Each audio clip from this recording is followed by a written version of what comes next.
Good afternoon and welcome. We are here in studios. It is Friday and it is week one of the football season. Val, I don't know about you, but I'm just a little bit excited here.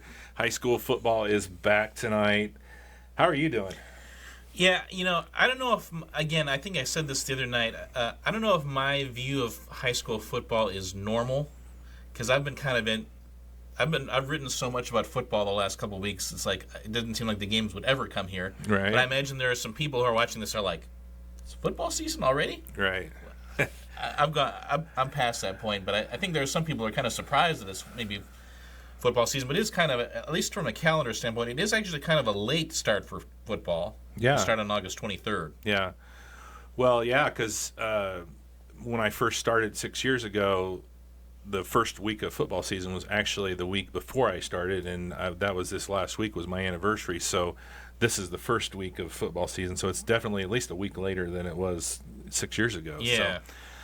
But yeah, I mean, some really intriguing matchups, some new conference matchups that we've been talking about. Obviously, going to be happening this year, and it's just exciting time for us to get back into that.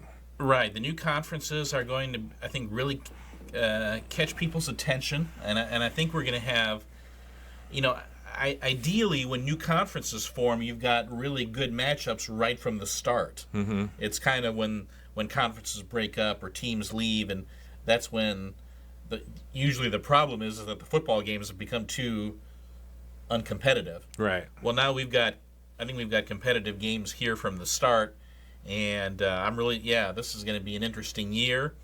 And I think part of it too is, again, and I think we talked about this in the past, but how ready for the postseason will teams be by the time we get to October?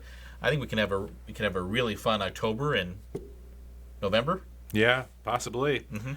Especially with some of those sectional lineups. So, new athletic director headed to Rochester, going to start on Monday. Right, we broke the story last Friday, right here on this show, that Cal Stone would be the new athletic director. He was officially approved by the Rochester School Board at a board meeting on Monday.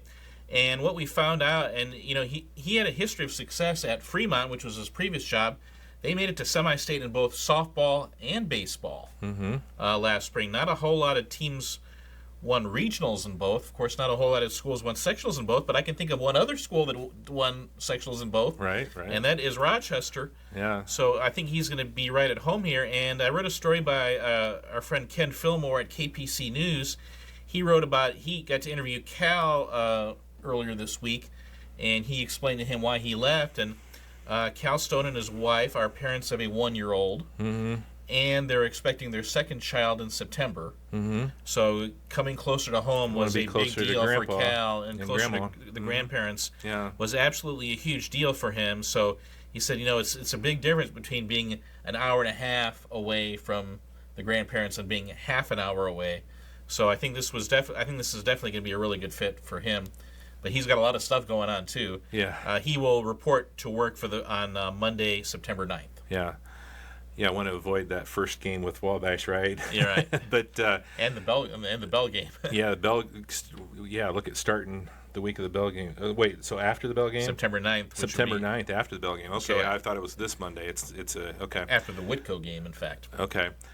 Yeah, I know. I was talking to Lori Atkinson last night. She was doing supervision at the soccer game and soccer match, and was talking about her kids meeting his kid, and just they fell in love instantly. Mm-hmm. I mean, they were, his little, I think, daughter, right? Yeah. 1-year-old daughter. Yeah, 1-year-old very, daughter. very cute, and Lori and Jesse's kids were enamored with the cuteness factor, I believe. So, yeah, I think it's going to be a great fit for the Zebras, and like I said last week, my interactions with him with Caston playing up there were fantastic. So, looking forward to many years of interactions with Mr. Stone. Yeah. So, We should also mention that there is an IHSAA Executive Committee meeting coming up on Tuesday, and I know we've always kind of given you the viewer, a heads up when these meetings happen. I think this is an especially important meeting, though. First of all, we're going to find out softball and baseball alignments for the next 2 years. That's traditionally every other August we find this out. Again, Commissioner Neidig has talked about uniformity in sectionals, so how similar will these sectionals be to the volleyball and basketball sectionals, which came out Right. back in April? Right. We think they're going to be similar, except for maybe 1A.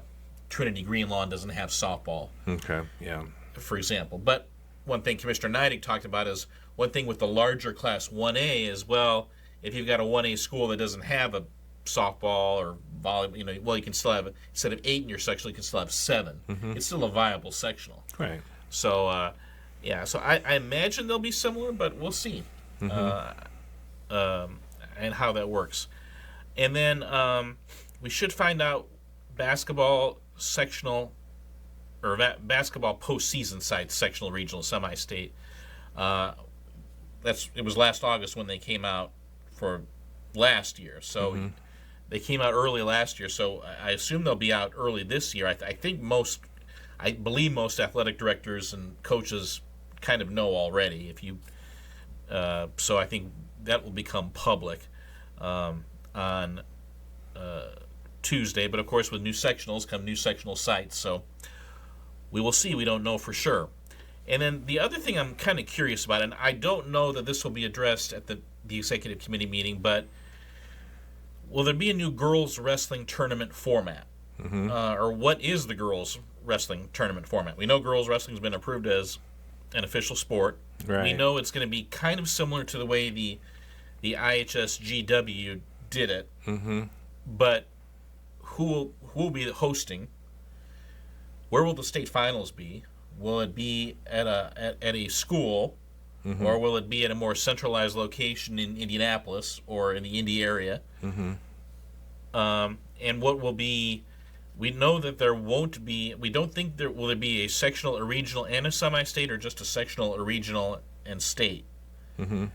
I sounds like there won't be a semi-state. Okay. 2 steps instead of 3 to get to state. Right, but we're not sure about that. And will it be, again? It's for boys wrestling. It's top 4 advance.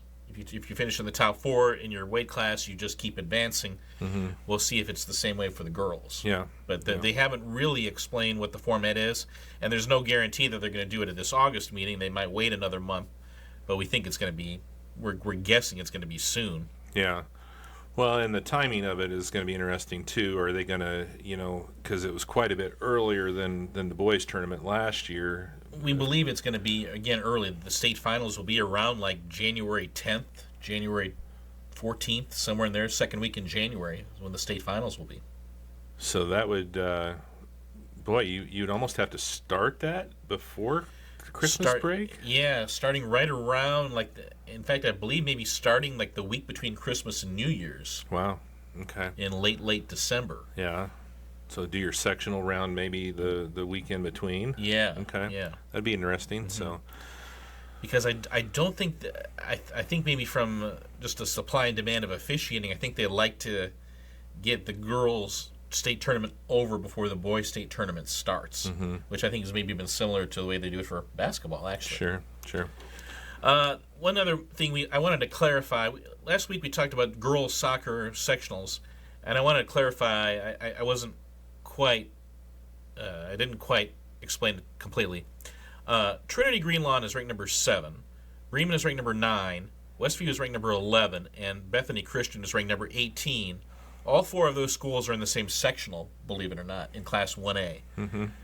But they are not in the sectional with Argus, Culver, and Rochester. Right. Trinity, Greenlawn, Bremen, Westview, and Bethany Christian are in sectional 35. Argus, Culver, and Rochester are in sectional 36. So whoever wins those 2 sectionals will compete in a regional against each other in a regional semifinal coming up. So Argus, Culver, and Rochester, you kind of avoided the sectional of death there. Well, and Trinity and Bremen were in their sectional last year. Right. So, yeah. Right. So, So again, there might be some local soccer fans who are unaware, and just wanted to clarify that. And I wanted to make a girls' basketball point that we should have made this last week, but there are 2 local girls' basketball players who are going to go play college basketball. One is Carly Snyder from Tippecanoe Valley. She's going to go to Olivet Nazarene. And the other is McKenna Stricker. She is from Pioneer. She is going to Wittenberg University. So that is going to be congratulations to those 2 Yeah. I think Carly is going to be. I think she's going to have a great year coming up at Valley, and McKenna, leading returning scorer and assist person at Pioneer. Yeah. Looking forward to hopefully a low stress senior season, right? Right. Don't have to worry about the college decision kind of looming over. So yeah, we was don't glad think. to. Yeah, no boys basketball player is going to play in college that we know of yet. Yeah.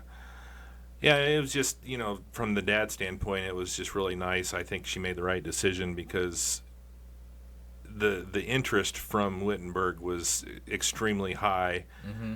Played 14 games in July between Louisville and Hamilton, Ohio, and they were at all 14 games, watching and talking to her after the day was done when they could and everything. So I'm like, boy, you don't get that. You just don't get that. They may go to a game or two and say, okay, yeah, we like you and everything, but really the interest was high from the coaches, and I was glad that she made that decision. So, And it's in southwestern Ohio, about a 3-hour drive from Royal Center. From Logansport. More central Ohio, actually, straight east of Dayton, about an hour east of Dayton.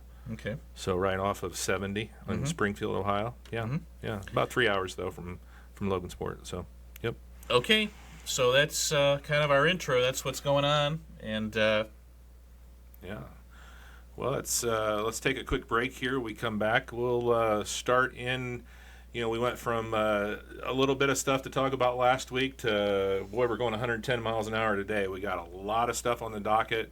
Of course, football season getting kicked off here in a little bit, but we've already done a couple broadcasts this week. We did some volleyball on Tuesday. We did some soccer last night, so we'll have highlights of that from Rochester for you. And everybody's really kicked off. I think mainly cross country really hasn't gotten too crazy yet. I don't know of any meets just yet. Yeah, I think there was a meet. I don't think anybody has run yet. Yeah, So we've got tomorrow's the big day. Yeah, so everybody but cross country is really getting going, so we'll be back and talk some more sports with Val here in just a moment.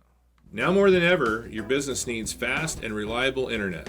Whether you're hosting a meeting, printing invoices, or keeping inventory, your business deserves the best internet speeds to keep everything running smoothly. And to get the best speeds, you need a fiber connection. Here at RTC, we have the solution for you. Contact me, Steve Stricker, to see how we can best serve you, or you can also visit us online at rtc1.com. At Webb's Family Pharmacy, we strive to provide our community with a better alternative. We respect the many choices our patients have when it comes to healthcare needs. When they choose us, we go above and beyond to offer them personalized service and care that will consistently remind them of why we are a superior choice to other pharmacies. Pharmacy care should be proactive when possible, should be customized to patient needs, should strive for better health outcomes, should help manage costs. At Webb's Family Pharmacy, our mission is to provide the pharmacy care you deserve. Say hello to a whole new world of growing possibilities with Nutrien Ag Solutions. Let the experts at Nutrien Ag Solutions help you realize the highest crop yield with the most sustainable solutions possible. Stop by their local location just east of Fulton or call at 574-857-3555 or visit online at www.nutrienagsolutions.com to see how Nutrien can help you. Community State Bank has maintained a tradition of service since opening our doors in May of 1930. For the past 90 years, we've been dedicated to developing personal relationships in all the communities we serve. Offering both personal and business accounts, Community State Bank is your local friend and neighbor. Stop by any of our local offices to set up your accounts today. Online at csbnetbank.com.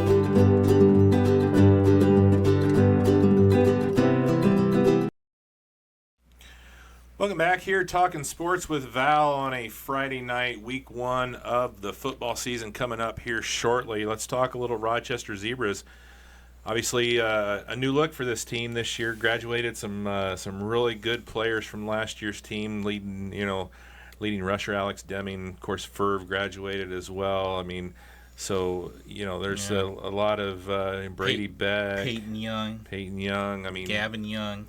Yeah, so Let's talk a little bit about it. You know, you got Wabash coming to town tonight. The Apaches, they graduated their quarterback, so you know they Right. like to throw the ball. What's the thing? Right. The game plan for tonight? Isaac Wright graduated, and he was with the 2-3 year starter at quarterback, and then Trevor Daughtry graduated too. He was, their number one wide receiver.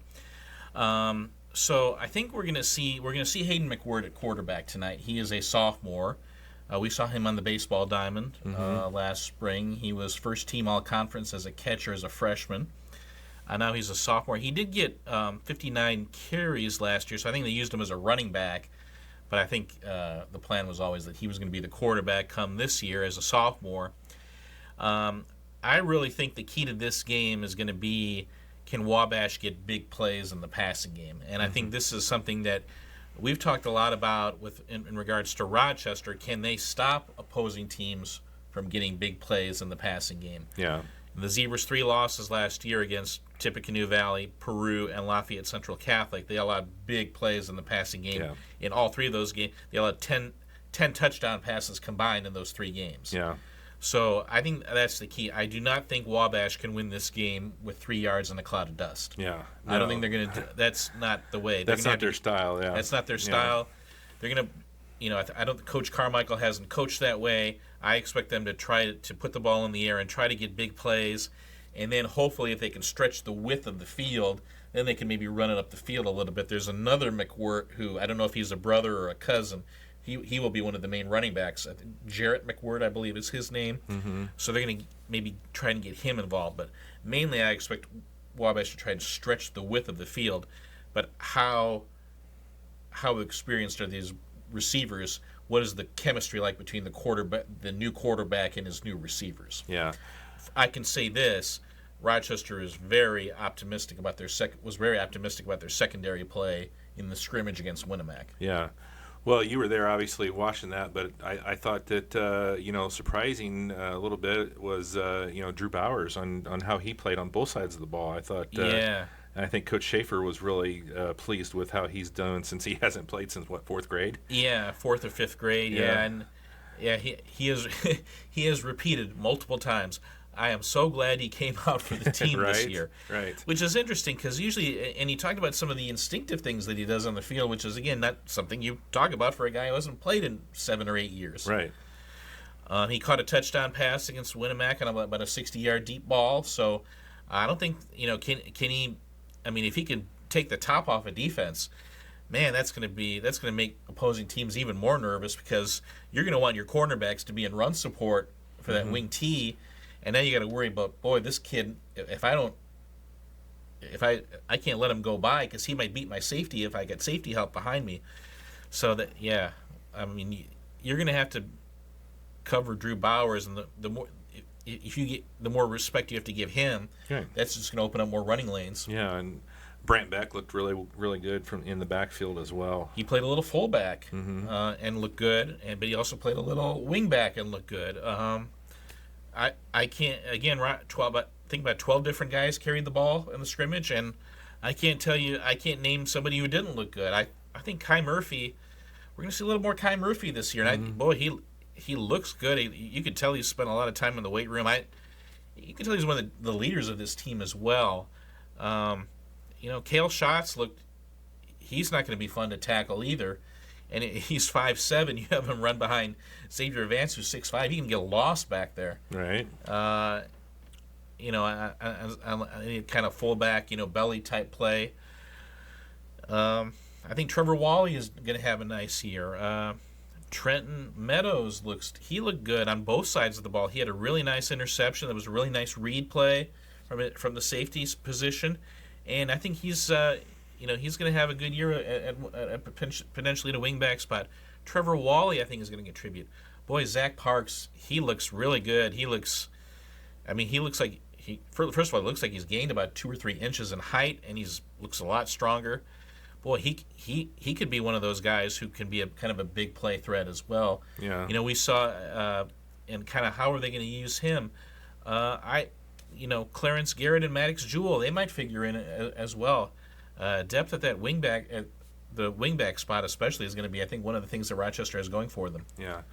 and didn't really try too much there. But also we talked about Carson Pollock maybe getting a few more carries out of the quarterback spot as well. Right, and I think, and it might look like some option type plays where Carson can either carry it or pitch. I don't think it's going to be a lot of option, but there might be a little bit of that. There was one play where now the offensive line I think is. And I hope you listened to our show that Randy Wynn and I did on WROI. We talked a lot about I asked Ron Schaefer about the offensive line. He gave a really interesting answer about. He says he goes up to kids and he tells them, how much do you want to be pushed? Because think of this is Ron Schaefer's 4th year as coach. Look at the offensive lineman he's developed already. Hunter Shriver, first team All-State. Brady Beck, All-State. Marshall Fishback, All-State. Yeah. Xavier Vance, preseason All-State. Mm-hmm. Austin Rogers, first team All-Conference. Eli Swango. How much did Eli improve? Right. And so, now you've got Mason Heisey and Callan Furvita and James Gardner. Those are the guys in the interior of the line. They were just blowing Winamac off the ball at times during the scrimmage. They were just not. It wasn't so much opening holes. It was just they were just knocking Winamac back 3, 4, 5 yards. Yeah. So and again, one guy that Ron Schaefer has really praised is the right tackle Matt Crossland, who's just a junior, but has really surprised the coaching staff and is just both in the weight room and on the football field. Yeah. All right, well, that's going to be coming up next here on Channel 4. So tune in to Val and Randy pregame starting about 6:40, I believe Randy said. Yep. Yeah. Rochester 16-0 against Wabash since Wabash joined the TRC back in 2006. Yeah. But they've tended to play actually closer games in Rochester than they have over at Wabash. Yeah. Let's see how that goes. Yeah. So, volleyball team got going on Saturday. They had a road match at Plymouth. Unfortunately, dropped that one 3-1 to the Pilgrims. Right, won the second set, but lost the third and fourth sets 25-15, 25-15. Again, Plymouth has a very good player in Sophie Miller who really took over from the middle. But I know there was some Rochester played well in that second set. Man, some big serves, some and a really big hit at the end of the second set by Mia Hadashel to win that set. But then Plymouth just kind of assumed momentum in the third and fourth sets, so a tough way to start the season. Yeah. Follow that up then on Tuesday, our first broadcast of the season as the Panthers were in town. Of course, the last time we saw Pioneer at Rochester Gym, they were winning a regional title, and what was a really cool day with 2 wins there. But started out here, this is after a timeout, and the Zebras had kind of fallen behind, but they kind of got a little bit of momentum and end up taking the lead here in set 1. Yeah, and I think, Lily Lett was out with a right lower leg injury. I've heard it described as both an ankle and as an Achilles. And actually she was playing kind of banged up against Plymouth. So we're kind of wondering where the offense would come from because, again, Lily being a senior and being, she had maybe the most experienced hitter on this team. But, boy, I think the attacks got spread around, and that includes Mia Hadashel, who I think was even more aggressive against Pioneer than she was against Plymouth. Yeah, and really would have liked to seen Lily being able to play in this one because obviously her cousin Kirsten Nye on the other side of the net there, would have been neat to see those two go at it for one last time. Yeah. Dara Strasser was really played well. I think she had 9 kills in this match, and she had some nice attacks. So Rochester won the first set 25-17. Second set, Pioneer came out and looked like a lot different team. They wound up winning the second set 25-22, so that even the match in the third set, Rochester played very, very well. You got to give Rochester a lot of credit, though, in that second because it kind of looked like Pioneer was going to run away with it, and they did end up making it a heck of a lot closer than it had originally looked like it was going to be. Very young, obviously, Pioneer team. We we talked about that a lot on the air, but not the group that we saw in the end of last season here at Rochester by any means. Right. I mean, with Layla DeMond and Avery Layer and Madison Schaefer, those are 3 freshmen who are basically playing all 6 rotations. Well, I guess Madison isn't, but still 3 freshmen who are being heavily relied upon. Yeah, Lois Layer, just a sophomore. She was part of that setting crew with Kirsten Nyes. And then, and right, Lois was maybe more of a defensive player last year, really a setter this year. Yeah, and then Aspen Molinar maybe getting some extensive varsity time as a junior. So, besides a little bit of experience from Lois and of course Kirsten Nyes with all kinds of experience, but really young squad for these Panthers. And so Rochester able to get set 1 and they lose set 2, but they grab set 3, take a 2-1 lead going into the 4th. Right. And again, Rochester just kept the ball off the floor in that 3rd set. Just did a really good job of that. And I think the back row played a lot better, with Clevenger and Mia Hadashell and Honkamp. Clevenger was the libero against Plymouth, but Hadashell was the libero against Pioneer, and I think she might have found a home there. Yeah, it looked really well. She's just so good with that back row attack and does a nice job, serving as well for the Zebras. And you have a hard time getting anything on the floor with in her area.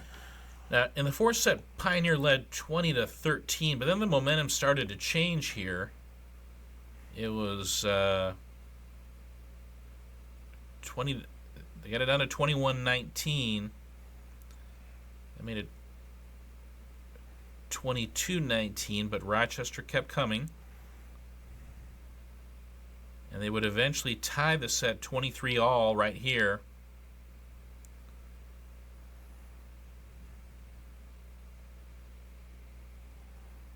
And then this set became a dogfight.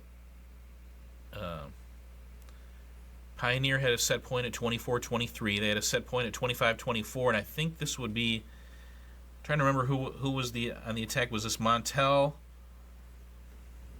or was it Bollinger? I think that was Bollinger. But they got it to 25-all. Then they took a 26-25 lead. So this is match point. And what does Rod Nyes say? Just volleyball is just like basketball and football. When the match is on the line, get the ball to your best players.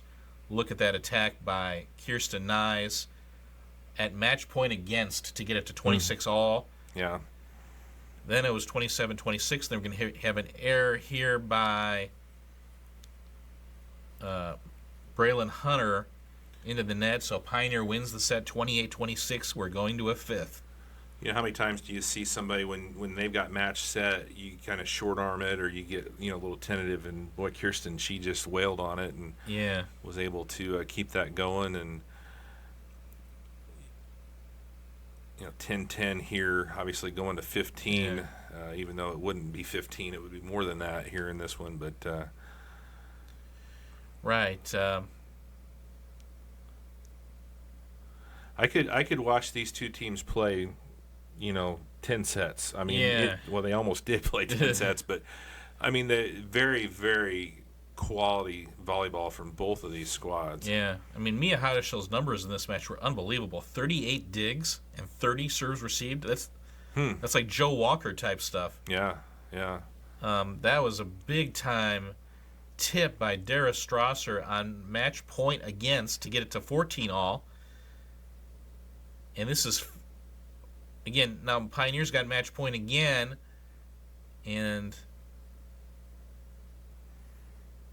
I mean, just a great dig right there from Hadashell. Yeah, from Hadashell. It leads to, is that Montel with a kill to get it to 15-all, and then now 16-15 match point. And McKenna McKee is going to have an attack lined up, but a little too much adrenaline, and it goes long on match point, and Pioneer wins. They went at 17 or 16-25, 25-22, 17-25, 28-26, 17-15.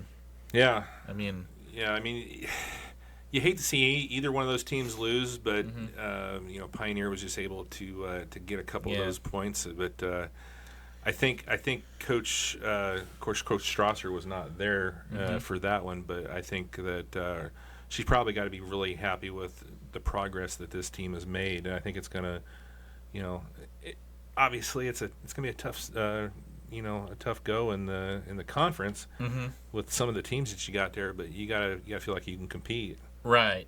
and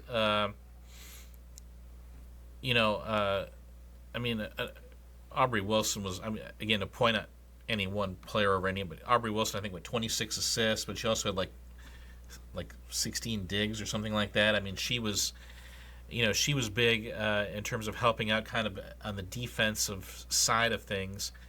Montel is definitely hitting with a lot more confidence, and that is going to really help out. And Audrey Bollinger had 14 kills, had a few big kills. Dara Strasser was much more involved in the offense as well. They're going to need that. They got some pretty good competition coming up. They're going to be at the Tomahawk tomorrow. Right, and who's in their group? North Miami and Delphi. Who knocked them out of the sectional last year? North Miami.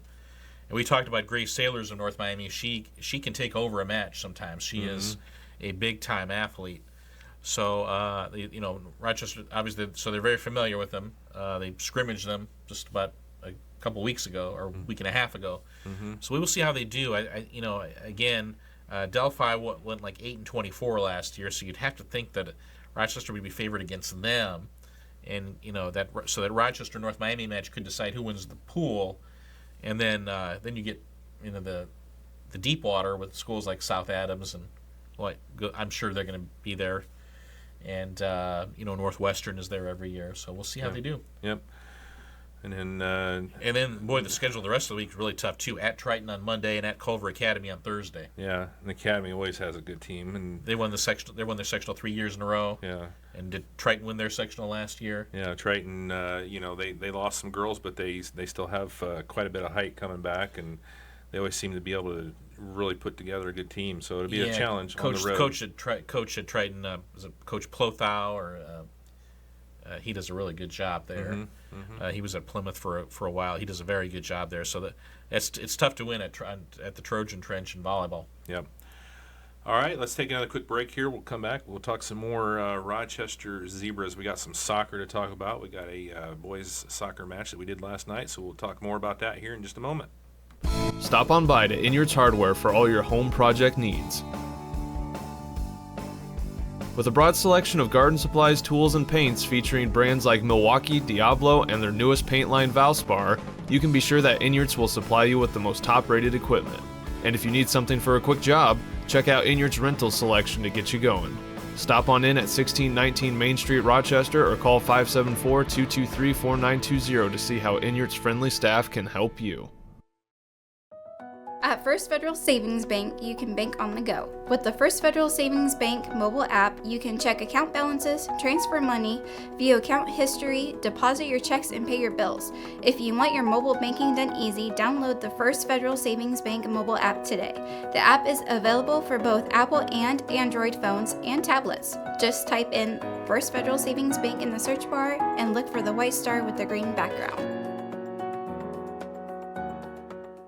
Kriskins Pools and Spas is your local contractor for all your pool and hot tub installation needs. With a wide selection to choose from, Kriskins is sure to hook you up with exactly what you need no matter what your budget is.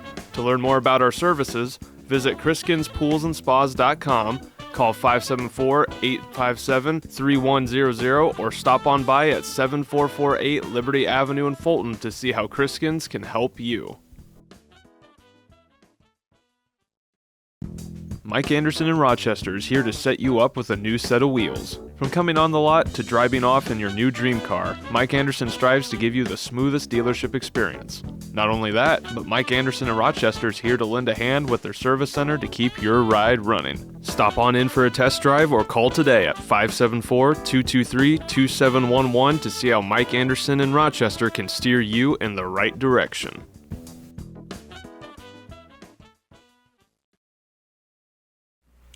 Welcome back here talking sports with Val. Let's talk a little Lady Zebra soccer, Val. Right, Rochester is off to an 0-2 start. They played 2 games. They've tied them both.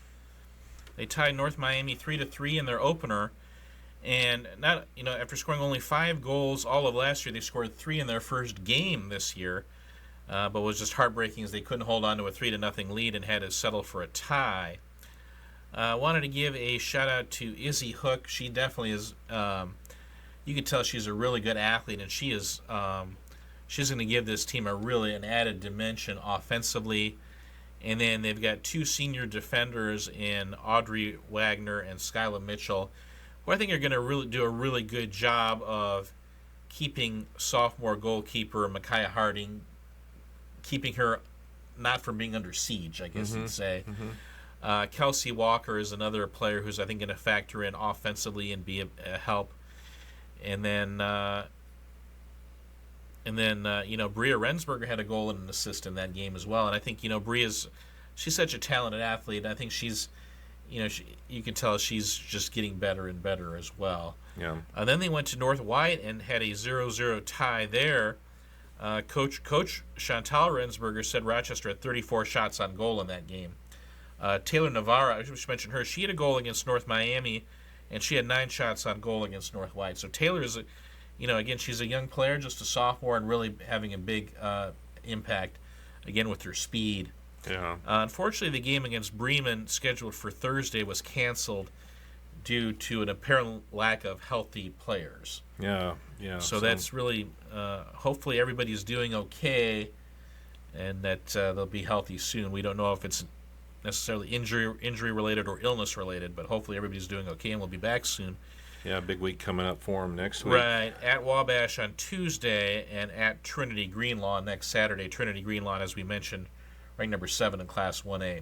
Yeah. They're an outstanding team. So. Yeah, for sure. But again, obviously the big one's in a lot of ways the big one's the Wabash game because that's the first conference game. Right. The boys' side off to a good start. 2-0-1 on the season. They beat North Miami 2-1 last Saturday, jumped out to a 2-0 lead and hung on to win. Neither team scored in the second half in that game, but it was, Wyatt Davis scored on a header off a corner kick, and the other goal was scored by Junior Criollo. Then they tied North White 4-4 at North White. Davis with 2 more goals in that game. Rabur Tindy had a goal in that one, and I believe it was Backus. Spencer Backus had a goal in that game. A 4-4 tie at North White, nothing to be ashamed of. That is a tough place to play, and Rochester's history against North White has not been great. So a nice effort there. And then a 5-2 win at home over Caston at Blackator on Thursday. Yeah. 2 goals for Spencer Backus, 2 goals for White. We got some highlights. Oh, yeah, we got some highlights. Yeah, we were there last night, Val. Duh. Let's go with some highlights. So the first goal here, and I was talking about it, just going over how, interesting that soccer, you could be at one end of the field in 1 minute and back at the other end of the field, just in a few seconds. And this was a prime example here, a cast and throw on their offensive end. And boy, it was just a second or two, and next thing you know, there's Backus getting a goal to start things off for Rochester. I think it was Backus. Was he? That would be him. Yeah. And you can tell that Backus and Davis work really well together. Mm-hmm. And again, Wyatt Davis, I think he's a striker, but he's also really a good passer. Yeah, I like that move that they've put him. There's Backus with the second, and then Davis with the third. But I think moving Davis up to the front line there has been a really good move for the Zebras. Right, now that goal by Brock Hook from Caston would make it 3-1. Rochester would make it 4-1 early in the second half. And is that another goal? That's another goal by Hook to make it 4-2. But then Rochester able to utilize their speed down the middle, and Criollo scores to make it 5-2. Yeah, the junior. Yeah. Criollo. I love that name, Junior Criollo. The Zebras pick up another win at home and move to 2-0-1 on the season.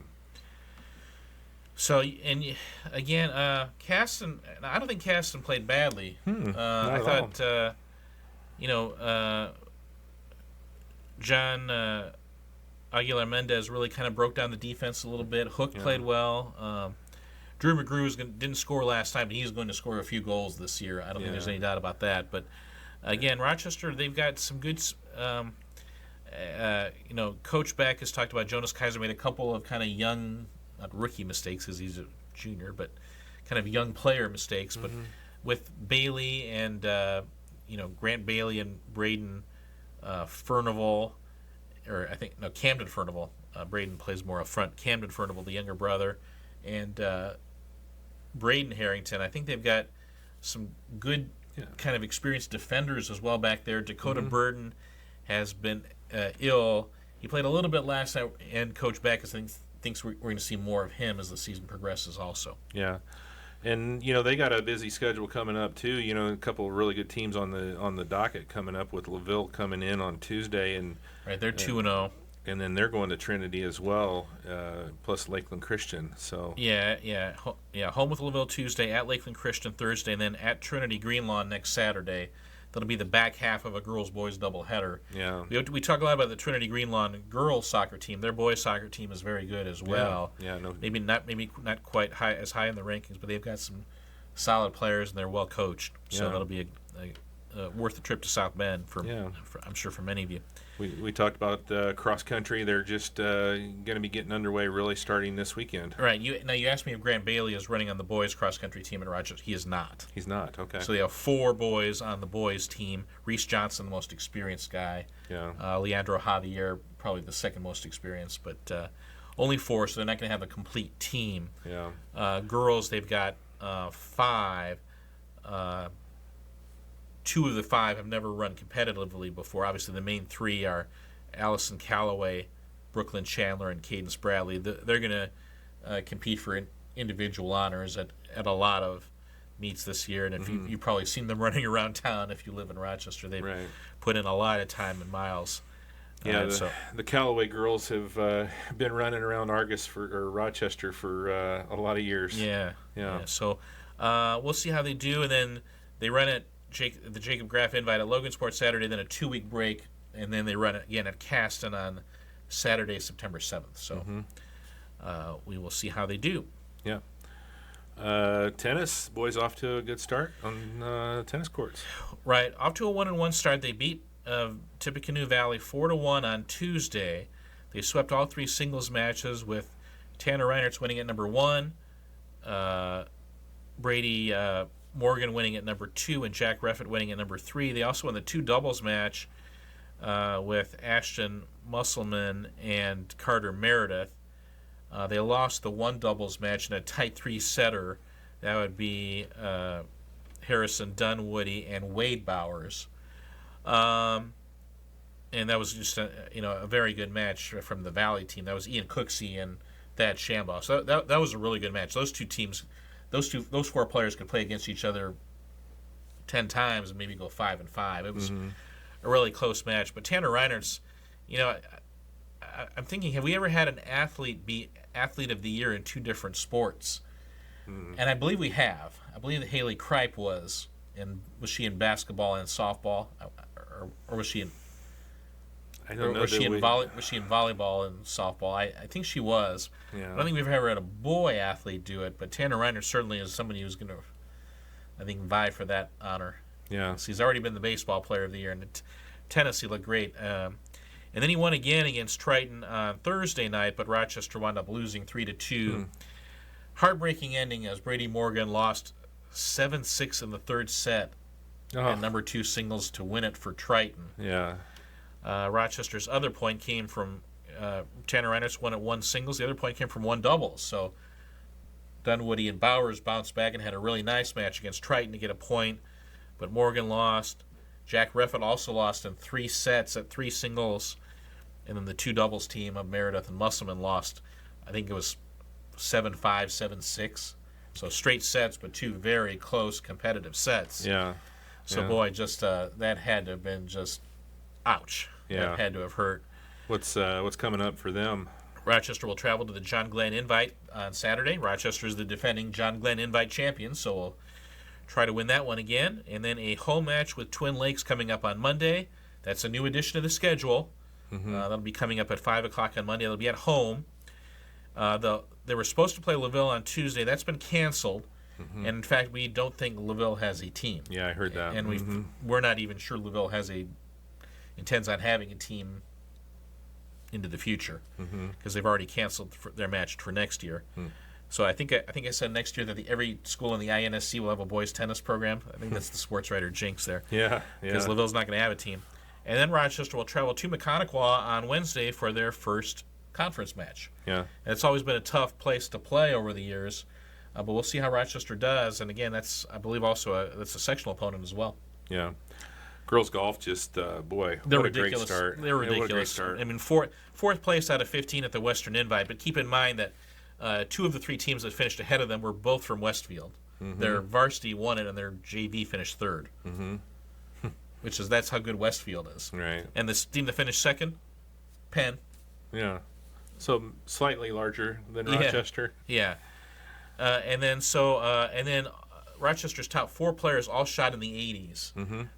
Bailey, Moore, Thomas, and Hawes. Actually, Ava Thomas was the low scorer with an 84, Olivia Bailey with an 85, Molly Moore with an 85, and Lexi Hawes broke 90 again, had an 89, and a 103, which was a personal best for 18 holes for Laney McGuinness. Then they beat Western 167 to 217. Western, a traditional powerhouse girls golf program, but I think in a little bit of a rebuilding mode, and that was at Round Barn coming up on Tuesday. And then, wow, a 158 against Winnemac. They beat Winnemac 158 to 220. How about a 34 for Olivia Bailey? Two under par on the back 9 at Round Barn. Two birdies, 7 pars. Yeah. I was talking to Emily this morning, her mom, and that's neat because usually you have a couple bogeys thrown in there. So for her to go even par and then get 2 birdies, to go 2 under, that's a great round. Yeah. That is a very consistent, good round. Yeah. And Ava Thomas had a 38, Molly Moore a 43. How about Lexi Hawes with a 43? Nice. Wow. I mean, that is... Now she's getting her score down to that. And then Laney McGonis with a 50. Yeah. Which I think might have been Laney's low score for 9 holes. There's a lot of teams around that their low score is 50. So right. She's Rochester's kickout score. Yeah. So great start to the season. They moved up to number 16. Did I see that? Yeah, moved up 1 spot from 17 to 16, and Lake Central dropped 1 from 16 to 17. Rochester beat Lake Central again at the Western Invite, so they beat Lake Central twice. Lake Central has 3,000 students, by the way. Yeah. It's just a little bigger. Yeah, just a little bigger. Rochester will head to the Warsaw Invite on Saturday. They moved up the start. It's going to be a 1:30 start time, shotgun start. So, and then they will travel to Etna Acres in Andrews, Indiana, on Monday to take on. It'll be a 4-way match: Rochester, Southwood, Manchester, North Miami. And, of course, that's Southwood's home course. Then they'll travel to Peru on Thursday. That's, Peru is hosting the conference tournament this year, so that will be a big one. And Northfield will be there as well for a 3-way.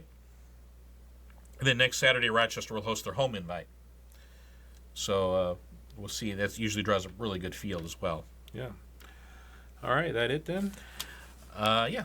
All right, let's take another quick break. We'll come back and talk some more sports with Val. Stop on in to Giretti's Place for breakfast, lunch, or to get your day started with a cup of coffee from our signature coffee bar. Located at 701 Main Street, Giretti's Place is the perfect spot for a bite to eat in downtown Rochester. Come on by Monday through Friday from 7 a.m. to 2 p.m. and on Saturday from 6 a.m. to 2 p.m. To see a full menu, visit us at www.girettisplace.com or call us at 574-223-7101. Thanks to the generous donors, the Fulton County Community Foundation has given over $19 million in grants and scholarships to our local communities. Grants received at the Community Foundation help families send their children to preschool, provide transportation, fund scholarships, local community events, and so much more. Call 574-223-2227 or visit nicf.org to see how your donation can benefit your community. Looking for a way to show off your students' art talents? Enter them in for Fulton County REMC's 2025 Cooperative Calendar of Student Art Contest. Any student from grades K through 12 can enter with an unlimited amount of submissions.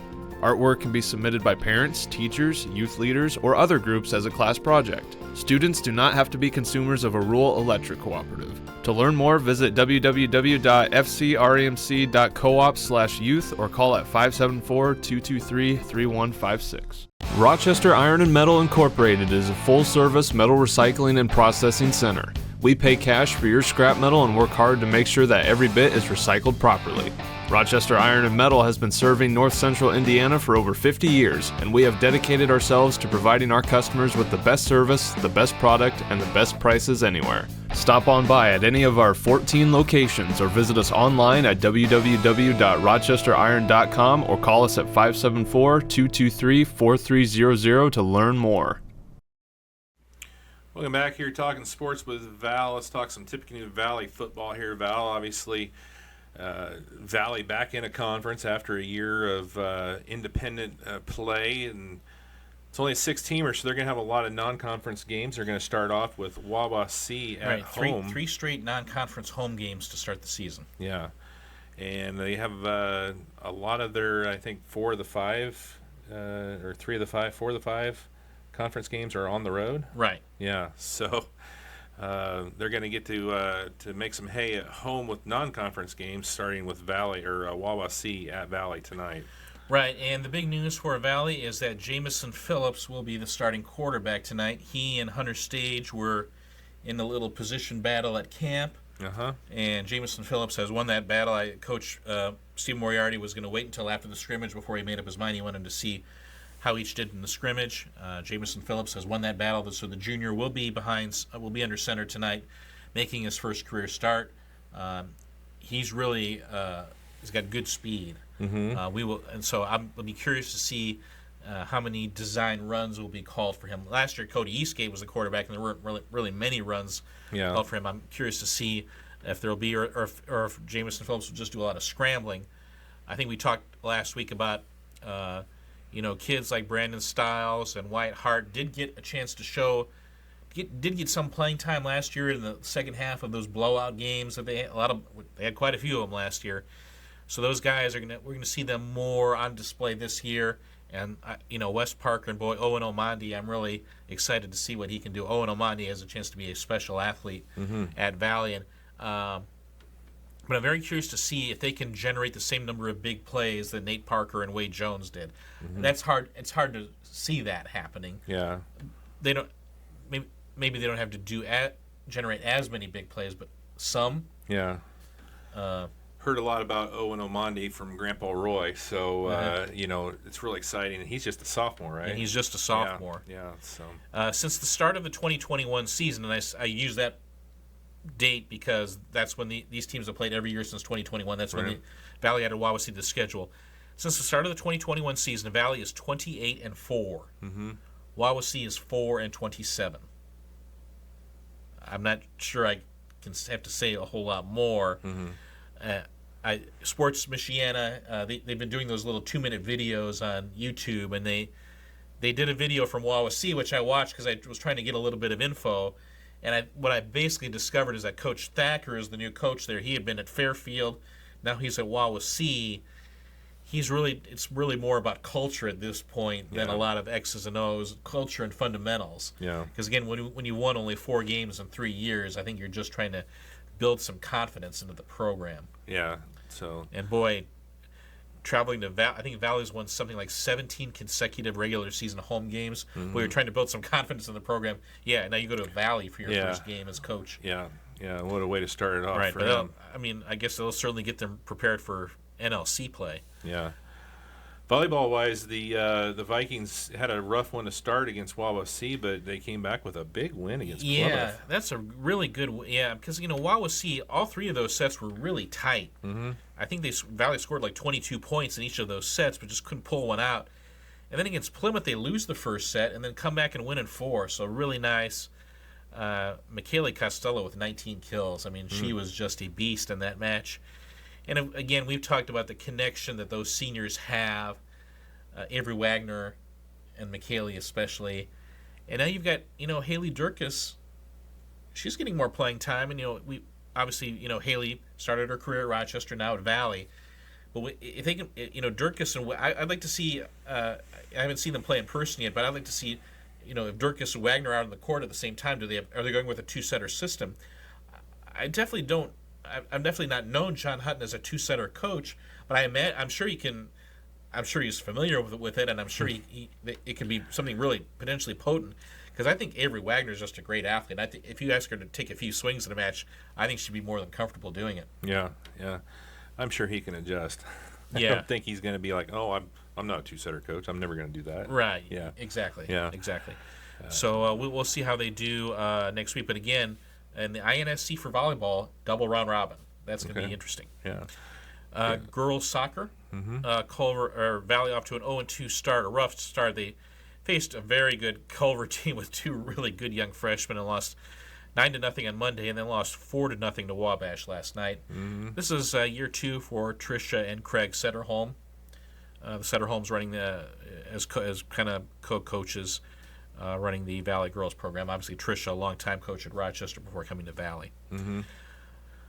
Boys soccer-wise, Valley off to a 1-3 start. They played went to a tournament at Fort Wayne, lost 2 matches, then lost another match, then beat Central Noble last night 3-0. So, nice bounce-back win. Coach Eric Ocock, I believe, is the new coach there at Valley. So off to a 1-3 start. They have a home match with Caston coming up on Tuesday, and then a road match with LaVille coming up on Thursday. So, again, LaVille at Rochester Tuesday, and then they will host Valley on Thursday. So, first conference game for Valley. And then cross-country-wise, new coach Eric Hudson taking over for Mike Engelhern. Life after Queen Chesney for the Queen Chesney. cross-country team. And they only have 4 girls, so they're going to have an incomplete team. Boys-wise, Chris Marquez back. He's going to be a really good runner. Eli Sturck again. So I think the Valley boys, I'll be curious to see. Again, we don't know how they'll fare. Again, we don't know a whole lot about the INSC cross-country-wise, so we'll have to figure that as we go on. Knox has had a couple good runners here and there. I would imagine Jimtown and John Glenn would be, and Bremen would all have a couple of very good runners. I don't know if any of them are dominant teams, but I think that they'll all be competitive. We'll see how Valley does in comparison as Coach Hudson gets his coaching career started. But Coach Engelhern, congrats to him on a great coaching career. I think he was at Valley for over a decade, and again, part of what he did every year was getting the course ready for the Valley Invite, that was a big task as well. So kudos, Coach Engelhern. I was so happy for you that Queen Chesney got to go to state under your coaching. Yeah. Boys tennis. We reported earlier in the week that courts are under construction at Valley. They will not play a home match until September 9th. Hopefully. Yeah. Hopefully. Construction. Yeah.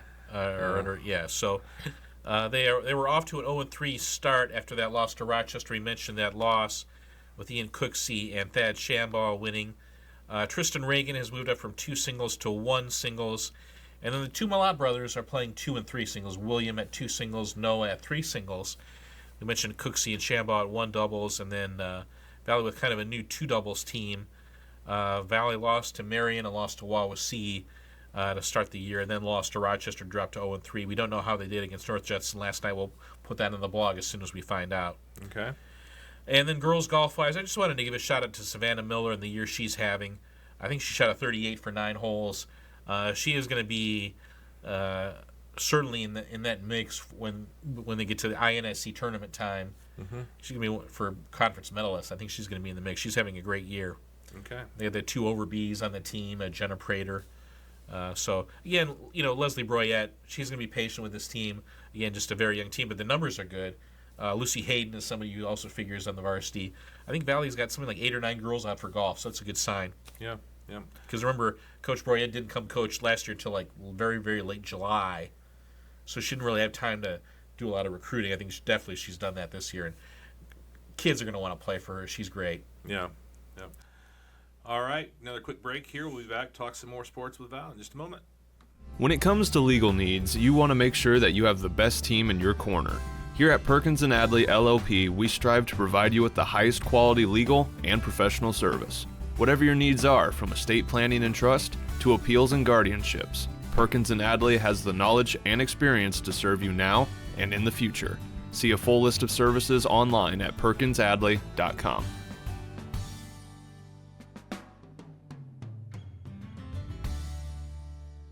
Rochester Ford is your go-to for quality vehicles and automotive repairs. With our vast selection of vehicles to choose from, we're sure to put you behind the wheel of your dream car without compromising your bank account. And with every vehicle we sell, we offer a free lifetime oil change policy to be sure that your ride stays in tip-top shape even after you leave our lot. Come see us today at 119th East 4th Street, Rochester, or visit us online at rochesterfordonline.com. Fulton County REMC is proud to be offering great opportunities and programs for our youth in the upcoming year. These programs prioritize balancing fun with education, all in one unforgettable adventure. Right now, admissions are open for Camp Kilowatt for any youth currently in 6th grade, and for the youth tour for any current junior year high schooler. To learn more about these trips, visit fcremc.coop and check out our youth page, or call us at 574-223-3156. New Holland Rochester knows that farmers need equipment they can trust and rely on. That's why for over 125 years, New Holland has been innovating to develop the best and most sustainable products available for our customers. Check out our full fleet that includes our lineup of small compact tractors online at www.newhollandrochester.com, or stop in at one of our locations in Rochester or Logansport to see how we can serve you.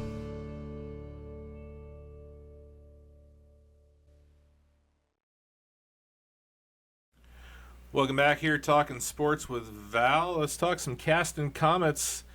You know, we talked about this young Caston football team, Val. They got a lot of promise, but boy, what a tough test right out of the gate going to Carroll. Yeah. Take on the Cougars, who had a decent season last year and look to probably have another one, even though they did graduate 17 or 18 seniors. Right.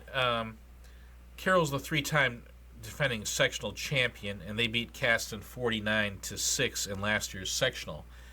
So, again, but this is a Caston team that I think, you know, again, I hung out with them at Picture Day last Saturday. I sense a team that there's kind of a quiet confidence with this group, and I'm really curious to see how they do. Obviously, when you've got, you know, you start kind of the foundation of this team is you got a quarterback in Gavin Mollenkoff, who's now a junior, and has a year under his belt as a quarterback.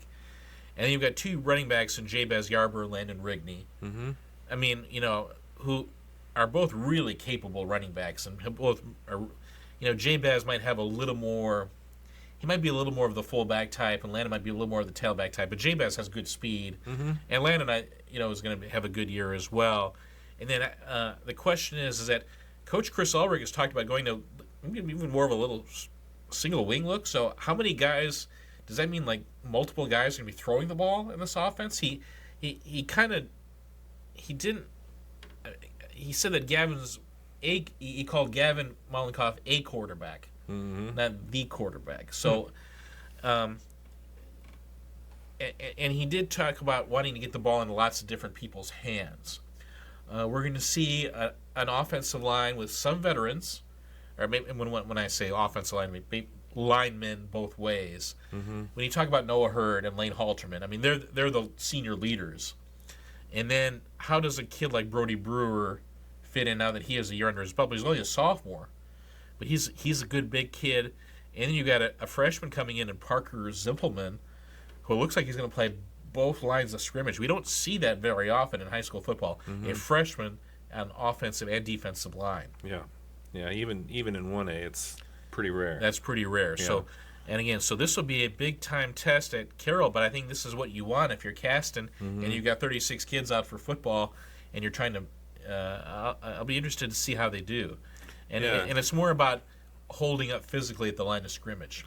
Yeah, and the other thing is they're going to be able to do some JV games as well. Right. So that'll help as well. That's one of the things that Coach Ulrich, I heard on your show with Randy, was talking about, like at Carroll.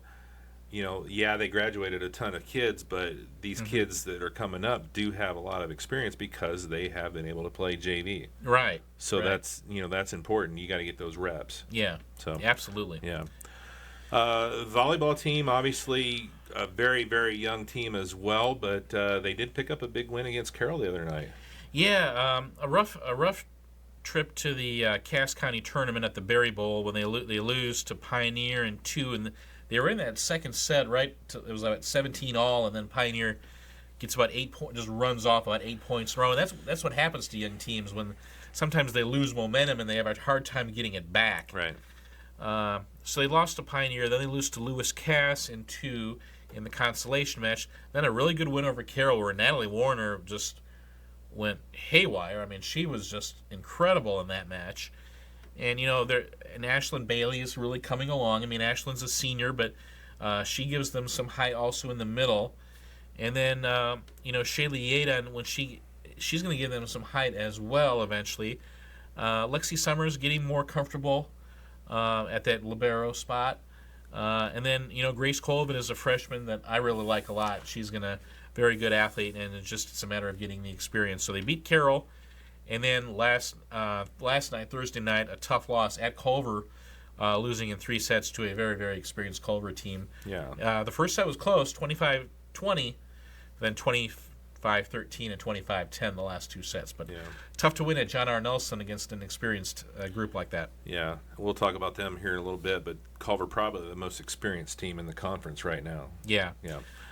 Caston Soccer off to an 0-2 start, lost to Mechaniqua 7-1 on Monday. It lost to Rochester 5-2 on Thursday. But I think, and we just saw the highlights of that game against Rochester. Now they've got a home game against Argus coming up. Again, this is an Argus team who will be getting their star player Luke Stoltz back. So how will they mark him? There were some defensive lapses. But again, I really like Caston's front line with Drew McGrew and John Aguilar Mendez and Brock Hook. Yeah. They make you cover a lot of the field. Yeah. Well, and they're going to have their defense is going to have to be really ready because that's Argus does play the wides really well and they can attack from the edges and come into the middle. So and with Stoltz being 6'5", that makes a challenge in itself. Right, especially when the ball's up in the air. Yeah. Miles Sherrick had a very good game defensively against Rochester. He's going to have to have a good game again this time. Yeah. Cross country again. Season starts on Saturday with that Jacob Graff invite at Logansport. So we will see how Caston does. I think they've got like 10 boys and 8 girls. So nice numbers. Yeah, I was at picture day. I was busy with the cross country team. That's interesting how you get the football team has good numbers and then all of a sudden now the cross country team has good numbers. So it's like interesting. Good things happening. I'm really excited for the Caston girls. I think the girls are a little more experienced than the boys. Mm-hmm. When you talk about Lau. And then you talk about Camila Hernandez Rios and Jada Aguilar. All 3 of those girls were regional qualifiers last year as individuals, and they're all back this year. And now, Miley Rude's another girl who's got some experience. So I expect the Caston girls to have a really good team. Yeah. The boys just not quite as experienced, but again, they've got good numbers. Obviously, the 2 Summers brothers, Max and Reed, are going to be key to that boys cross-country team.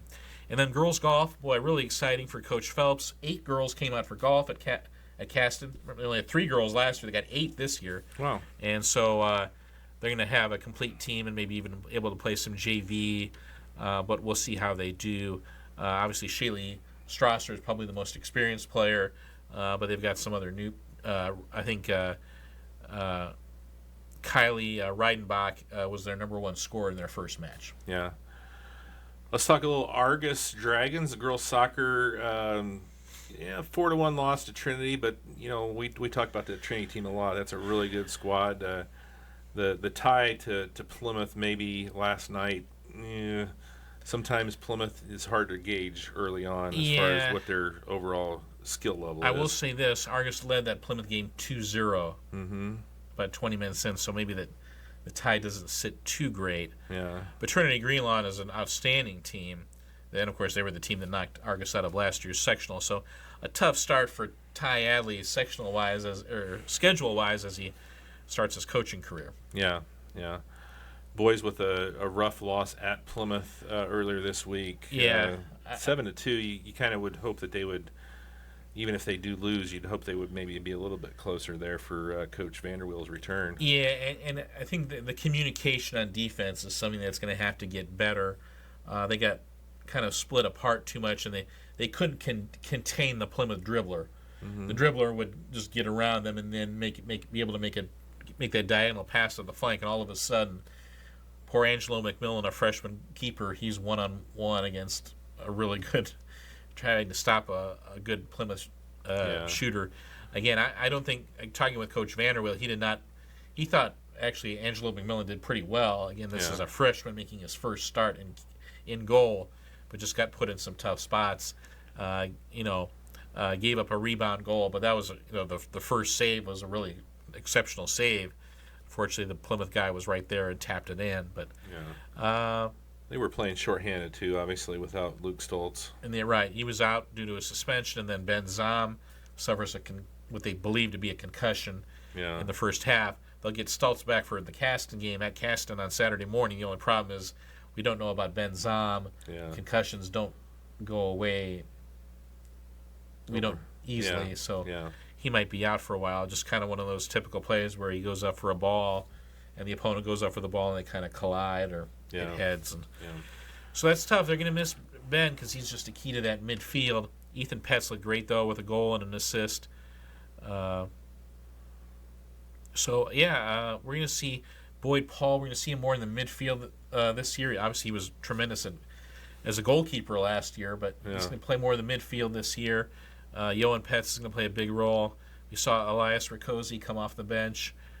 So, again, kind of a mixture of young players and veteran players. I know Yo-Yo Fajardo is a freshman who's, I think, going to play a big role. Eventually, he came off the bench, and so some promising young players as well. Yeah. Give a name or a nickname. Yahir Fajardo. Okay, they call him. Everybody calls him Yo-Yo. Yo-Yo. Okay. And he's like this tall. Everybody goes, "Jump, Yo-Yo." Volleyball has a new coach. Yeah. By the way, Todd Vanderweel's back coaching, and he's great to see him. It was great to see him back. Yeah. Volleyball new coach for the Lady Dragons. Rough start, losing in 3 to Goshen. I know. Right. They actually went to that Triton. I think they call it the early round robin tournament, and went 0-3 there, and then lose to the Goshen Blue Blazers on Tuesday night. Of course, the Goshen Blue Blazers are a pretty good homeschool team. Yeah. So it's going to take some time. Obviously, they just need some stability in that coaching spot. I think it's the third or fourth coach in the last 4 years. I think so, yeah. Yeah, so if they can just get that, maybe fourth coach in 4 years. Yeah. Fifth coach in 6 years, I believe, yeah. Yeah, so.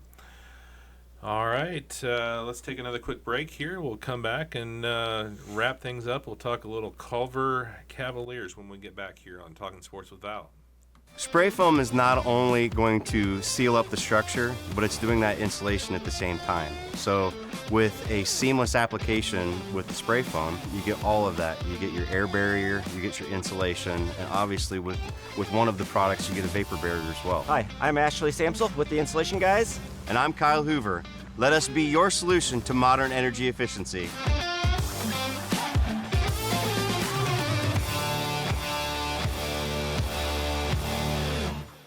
Pacesetters Real Estate knows that buying and selling properties can be a tough and complicated task. That's why we are here to provide you with our full service process where we walk with you every step of the way. Whether you're buying or selling and your listing is commercial, residential, or investment, our agents are able to show any type of real estate that is active on the market.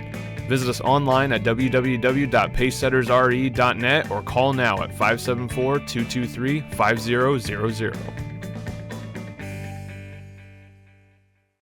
Steve Moore Agency is now offering an app to make viewing your policies, make payments, and file claims so much easier and convenient. You can download Steve Moore's Insurance Agent app from the Google Play Store or the App Store. Just search up Insurance Agent and look for the blue app with the large I. If you want to know more about our services, you can call us at 574-223-3010 or visit us online at stevemooreagency.com.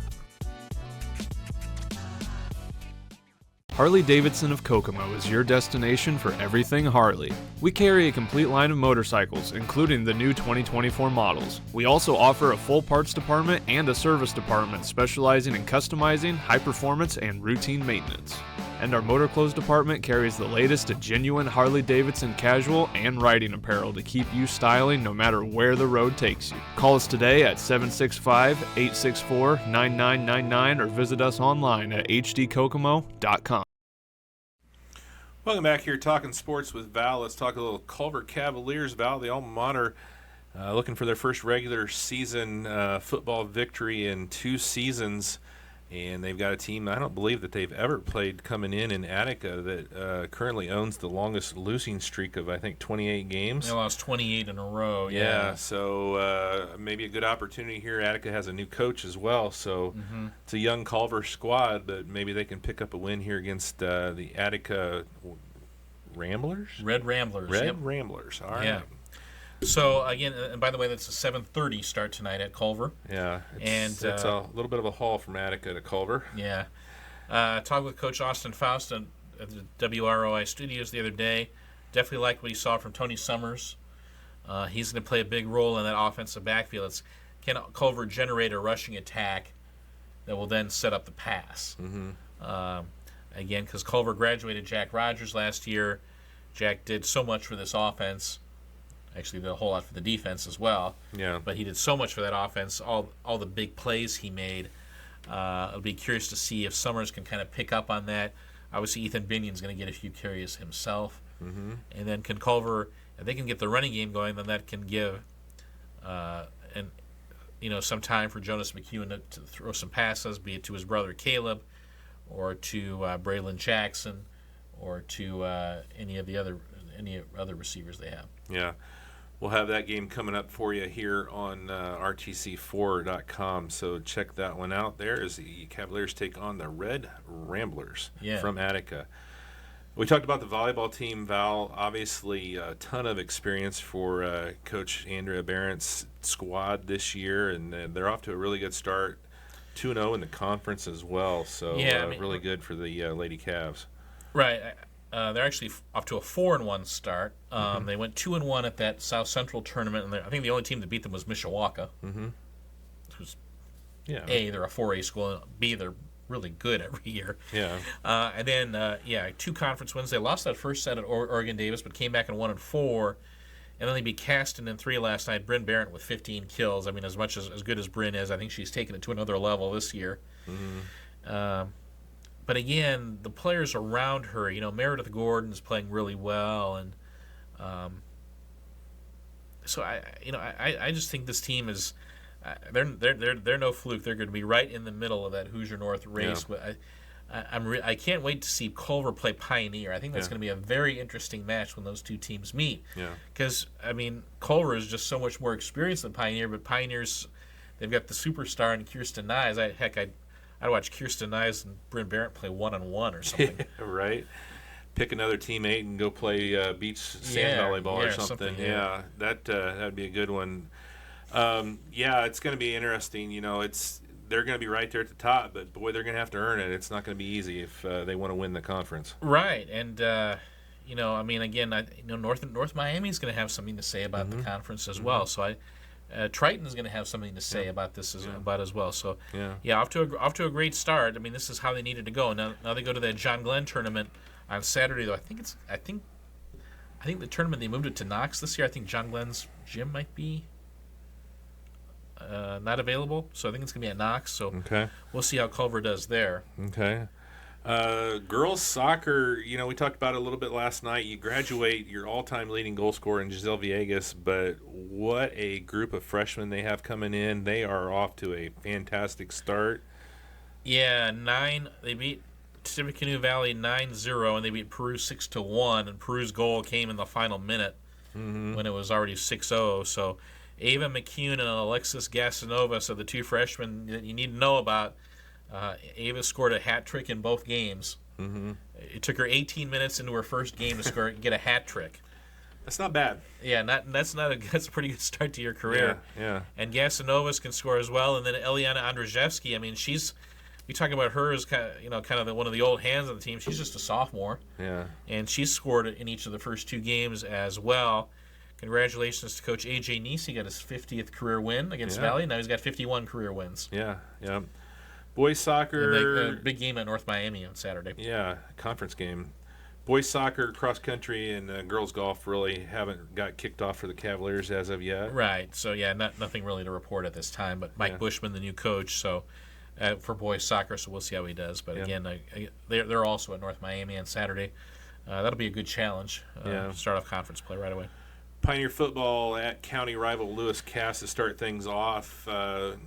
Obviously trying to fill the loss of Tolosa and Hill in the backfield, but Right. It's 75% of their rushing yards were Tolosa and Hill and Zellers, Yeah. who also graduated. yeah, so trying to fill those gaps, and the big thing I think obviously for Coach Barry is health. You got to Yeah. stay healthy. Micah Rands, needs to be able to stay on the field, and I think they've got some options. And I was looking at some of the sizes of their line. They got some good sized kids Yeah. across the line. How will Pioneer try to get the ball in Eli Guffey's hands?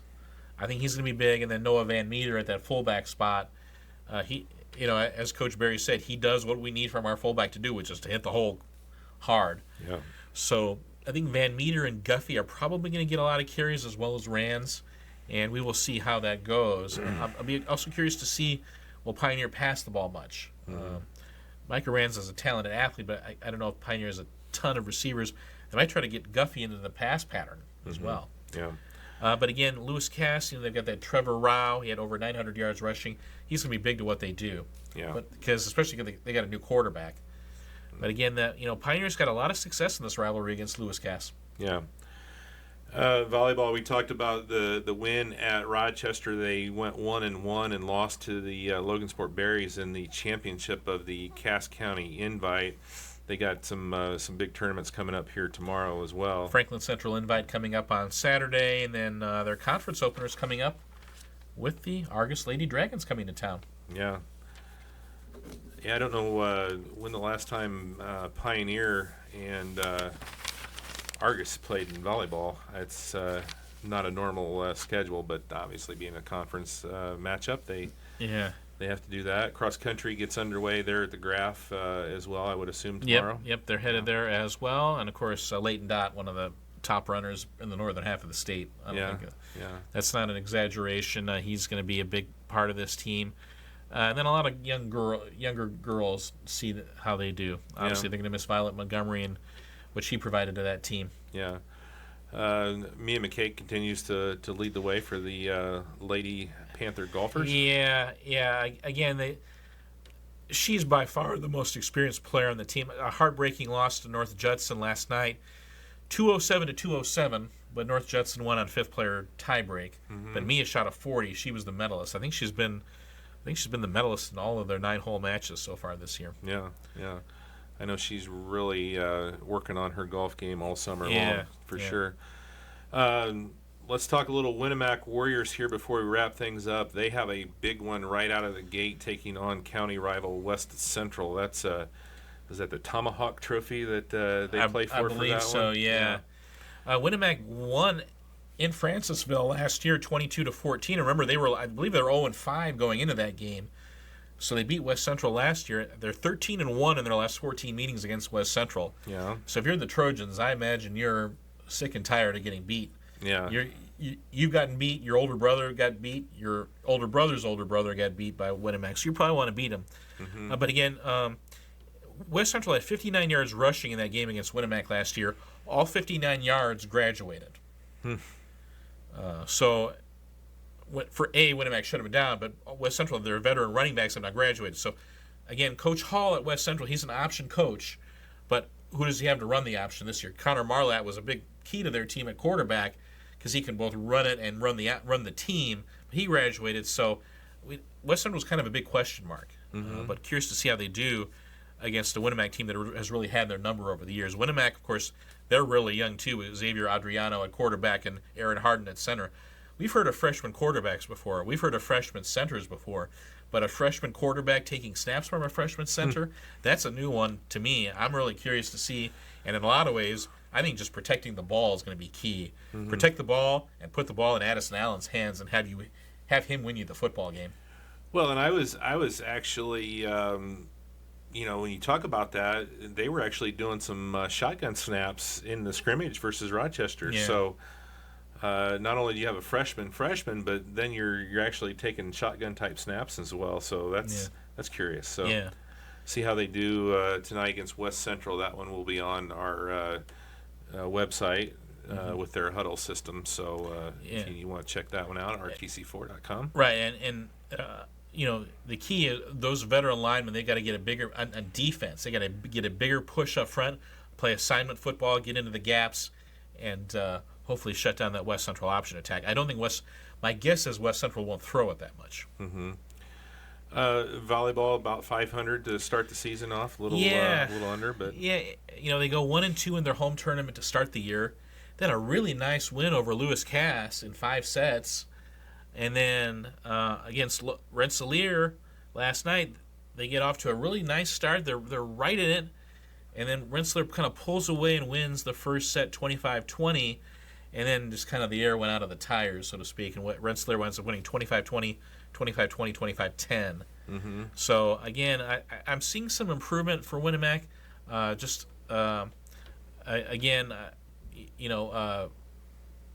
Definitely seeing some more connectedness out on the court, but just need some more time and just continuing to I think get some experience playing together.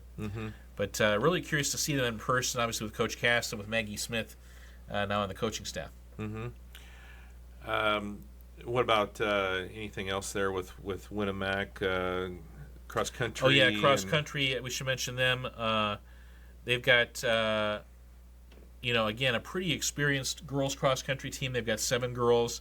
They're going to be a factor in most of their meets. I'm certainly would say that they're going to be heavily favored to win the Hoosier North. I'm sure Caston will have something to say about that. And then on the boys' side, again, they bring back most of their team, especially Dylan Guilford and Nathan Pierce-Chalsky. Mike Hashel, the new coach, again, a legendary runner at Winamac, and I think he'll do a great job there. And then soccer-wise, ups and downs. They start the year, they beat Delphi 9-0.